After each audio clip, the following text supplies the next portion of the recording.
দামি গাড়ি নিয়ে বেরিয়ে ছাগল চুরি, খুলতেই ভেতরে ৭টি ছাগল, চক্ষু ছানাবড়া হওয়ার জোগাড় পুলিশের।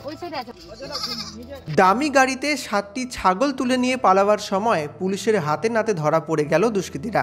আমবাড়ি বাজার থেকে ৪টি ছাগল তুলে নেওয়া হয়। সেই ঘটনা গ্রামবাসীরা দেখতে পান এবং তারপরই পুলিশকে খবর দেয়। টহলরত পুলিশ সেই গাড়িটিকে টোল প্লাজাতে আটকে দেয়। সেই সময় ২ ছাগল চোর পালিয়ে যায়, কিন্তু গাড়িতে ৭টি ছাগল সহ এক ব্যক্তিকে গ্রেপ্তার করে ফেলে পুলিশ। অবশ্য পরবর্তীতে সেই ৭টি ছাগলের মধ্যে ৪টি ছাগলকে প্রকৃত মালিকের হাতে ফেরত দেয় পুলিশ।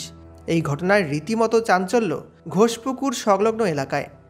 এই ঘটনায় স্থানীয়রা প্রশ্ন করছেন, এত বড় দামি গাড়ি নিয়ে ছাগল চুরি করতে হলো শেষে।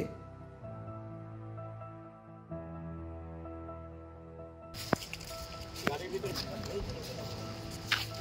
ভিতরে ছাগল আছে, ছাগল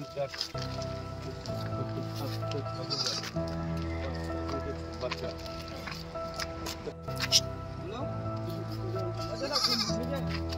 ওই সাইডে আছে, বাচ্চা ওই সাইডে যেটা আছে।